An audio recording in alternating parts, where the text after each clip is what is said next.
gave Elden Ring a 10 2 years ago, I did so not just because it's an incredible game, but also because it raised the bar for open world games as a whole.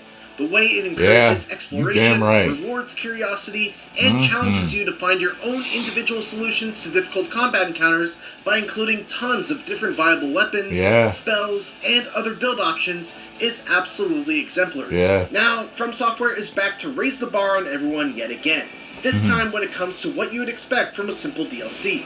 Shadow of the Erdtree may not do anything radically different from the base game, but this expansion somehow feels like a scaled-down version of that same experience, recapturing all of the magic of playing Elden Ring for the first time, with more content packed within than many full-price games. Its unexpectedly large realm is filled with new secrets, new discoveries, a ton of new build options to experiment with, as well as some of the most challenging and unforgettable boss battles Souls fans will have ever seen.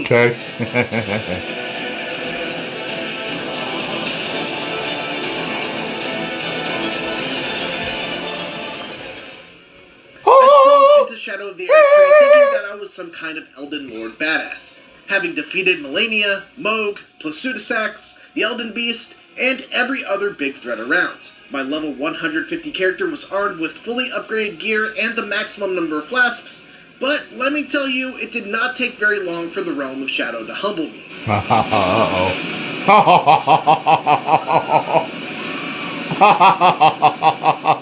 Even though the only requirement to access the new areas is to beat Radahn and Moog, which, granted, is no small feat, you're gonna want to over-prepare before stepping foot into this new arena, because it is brutal. FromSoftware definitely skirts the line between fair and unfair with some of the later boss designs in particular, perhaps getting closer than ever. But crucially, it never actually crosses that threshold. Double moon? That masterful tightrope walk, along with some truly spectacular boss design, results in some of the most thrilling and satisfying bosses Elden Ring and the entire Souls-like genre has to offer. It's not just the quality of those fights either. Erdtree has them in quantity too. According to our count, there are more than 40 bosses, with 10 of those being the big, showstopper fights that reward you with a remembrance upon defeat. 40? Compare that to the more than 100 in the base game, and it's a significant chunk. When you 40 more! It may not seem like the realm of Shadow is that big, but it is incredibly dense because it's stacked in layers. Paths lead upwards towards ruins suspended in the sky, others delve deep beneath the surface, and some even put you in directions that you might not have believed you can even be pulled. You might find a hidden ladder tucked away in the far corner of a castle rampart, only to follow that trail for an hour before it eventually spills out into a totally new, otherwise inaccessible area. That's how it is. But even with all the discoveries to be made, I never felt lost or unsure of where I should go next. The main goal of this DLC is to follow the footsteps of the demigod Miquella, who left his flesh behind and fled to the realm of Shadow. These footsteps are marked by large crosses that elegantly serve as subtle signposts to let you know when you're in the vicinity of a plot-critical path, without it ever feeling like your hand is being held as you're nudged in one explicit direction. Were you guided here by kindly Miquella? Apart from the main quest, there's a host of new NPCs, including 7 followers of Miquella that you'll encounter at various points in the journey. Each of them have their own small questline that ties into the main story, and those can even have an effect on some of the later boss battles, depending on your actions. Baal! Vile Baal! Oh, terror incarnate! And while I consider myself a fairly casual enjoyer of Elden Ring's extensive lore compared to some of the scholars out there, even my limited knowledge of the deeper plot let me appreciate some of the fantastic, eye-opening revelations towards the end of the story that are well worth the effort of getting to.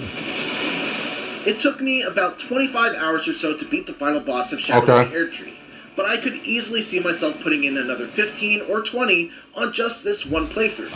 I still have a handful of optional bosses I need to go back to cross off my list, areas on the map that I haven't fully explored, weapons and skills that I haven't gotten to play around with yet, and side quests that I want to follow to completion.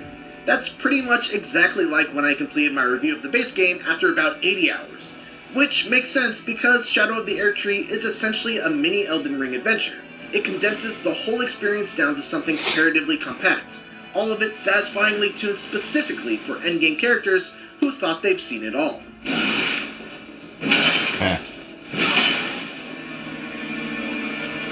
Weapons of choice.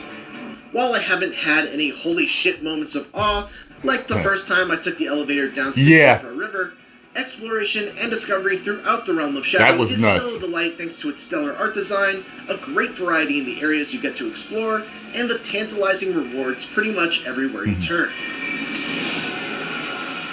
There are 8 brand new weapon types, ranging from throwing knives, to beast claws, to giant Odachi samurai swords. Oh, wow. Okay. My favorite of the new arsenal, though, is the light greatsword, specifically the Milady. True to its name, the Milady has a very regal-looking moveset with combos that flow nicely into each other and hit hard, but are also relatively fast compared to actual greatswords. For me, it's a sweet spot. I actually swapped off of my powerful dual bandit curved sword bleed build to instead rock a strength and dexterity focused build using one of these and found great success for the majority of the DLC. Okay. I experimented with a couple of other weapons as well, something that is possible thanks to the ample opportunities to collect a bunch more Ancient Dragon smithing stones of both the standard and somber varieties. However, in all my travels, I found that while the new weapon types are fun, I mean, there's certainly an appeal to going hand-to-hand against an army of hands, none of them ultimately measured up to the strength of the weapons I carried over from the base game. Okay. It's totally possible that there are some talismans I was missing to really make the new one sing, but I was hoping to go through the entirety of Erdtree with a brand new build. Instead, I found myself swapping back to my bread and butter bleed build to get the kind of damage that I needed when the going got tough. Still, variety is the spice of life, and Erdtree is one hot dish. Not only are there a ton of new weapons, there are also plenty of new spells, Ashes of War, Spirit Ash summons, and talismans to cover an enormous range of these dudes. playstyles. There's now a talisman that enhances two-handed attacks, one that decreases spellcasting time dramatically, but causes you to take increased damage, another that increases the damage of abilities that involve stances, and another still that increases your damage every time you defeat an enemy. And yes, there are also plenty that are just better versions of very useful talismans that you probably already have. And there's no shame in sticking to what works. There are so many fun new builds that I couldn't help but wish that larval tears were a little more plentiful so I could respec my character a little more freely. I started to run out by the time I finished the campaign, and I still have a ton of different builds that I want to try. Just go anywhere, the journey through the Realm of Shadow is structured very similarly to the Lands Between, in that the map is split up into a number of different regions. Right from the get-go, you're able to head anywhere you want to. You could follow the initial Mikula Cross to the very first Legacy dungeon called Bellarat and deal with the new horrific scorpion enemies, or head across the bridge to the east and work your way over to the magic-filled Castle Ensis, where you have to deal with this jerk. Or you could find a way to bypass the need to go through either of those and get straight to the Skadu Altus, which largely serves as the central hub of the Realm of Shadow. Then you could head directly towards the Shadow Keep, fighting your way to the top of it in order to take on one of the major bosses, or going through one of its other exits to explore otherwise inaccessible parts of the map. It's a liberating sense of freedom and the same masterclass level of open world design as the base game, just on a scale that isn't quite so vast. Of course, whether or not you should make a mad dash towards the Shadow Keep is another question entirely. Even though this is endgame content and you probably won't be leveling up quite as fast as you did in the original campaign, there's a separate power scaling system that only works while you're within the Shadow. Scattered throughout the lands are Skadu Tree fragments that you can collect and turn in at Sites of Grace to increase your overall damage and resistances. Likewise, you can also find revered Spirit Ash blessings to increase the damage and survivability of your Spirit Ash summons. These are two very smart inclusions as they add a much needed sense of progression, a valuable reward for exploration, and something else to hunt for if you're getting wrecked by a boss and need to come back when you're stronger. All while cleverly preserving some of the original and game's balance if you're bravely tackling this DLC before circling back to beat the full game.